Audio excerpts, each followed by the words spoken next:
December 15, 2010, AIDS.gov spoke with experts at the 2010 HIV Prevention Leadership Summit in Washington, D.C. Hi, I'm Julie Schofield. I'm Executive Director of the National Alliance of State and Territorial AIDS Directors, representing all the state AIDS directors from around the country. Hi, I'm Marlene McNeese Ward. I serve as Bureau Chief for the Bureau of HIV, STD, and Viral Hepatitis Prevention for the Houston Department of Health and Human Services. Hello, I'm Mario Perez. I'm the Director of the LA County Office of AIDS Programs and Policy. Could you share with us key highlights of the 2010 HIV Prevention Leadership Summit? Well, for me, one of the key highlights was really the focus on the National HIV/AIDS strategy and all the opportunities that it presents for us to really focus on how to make the biggest impact on the epidemic. And I think we all know there are huge challenges. We have huge challenges with our budgets, with the public health workforce, with things that are beyond our control and our jurisdictions. But this strategy is a real opportunity to turn the tide on the epidemic in the U.S., and it's great to see so much excitement and enthusiasm behind it. And just to echo, I think one of the highlights for me has been watching and witnessing the excitement amongst the leadership across the country, those particularly from community planning who have been working very hard in learning sort of best practices and what steps they can take back home to really push and drive down this epidemic in their own communities. So community planning has been a wonderful highlight for me to see in terms of their excitement and willingness to take on a new role in leadership.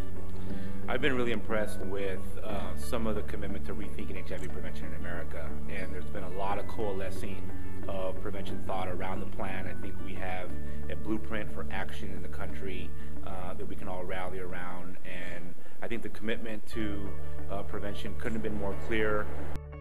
What are your thoughts about the implementation of the National HIV/AIDS strategy at the state and local level? A lot of this conference is focused on the National HIV/AIDS strategy and what the federal government is doing to develop implementation and operational plans that are currently being reviewed by the White House. But the minute you start reading the federal implementation plan for the strategy, it talks a lot about the responsibility of state and local health departments and other community stakeholders to really do the job of implementation of this strategy. And so we thought it was important, since we have all of CDC's prevention grantees here from community-based organizations, capacity building providers, community planners, and health departments, to talk about how do we take what the federal government is charging us to do with implementation to our communities, and what does implementation at the state and local level actually look like? Where does the rubber hit the road? We also know that there's a new initiative out of CDC that the Department of Health and Human Services is looking at very closely as an opportunity to maximize our impact at the jurisdictional level, and we wanted to talk about that with some of the jurisdictions that are funded for the Enhanced Comprehensive HIV Prevention Planning Initiative.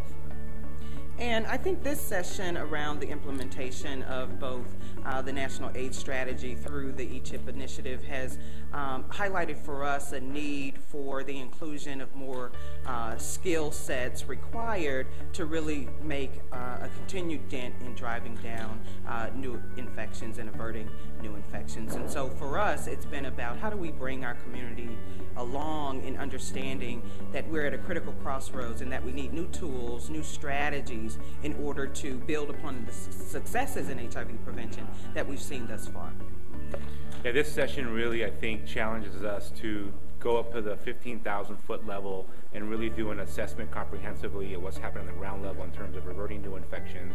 I was pleased to hear the echoing of participants that we need to get multiple levels of public and private sector support.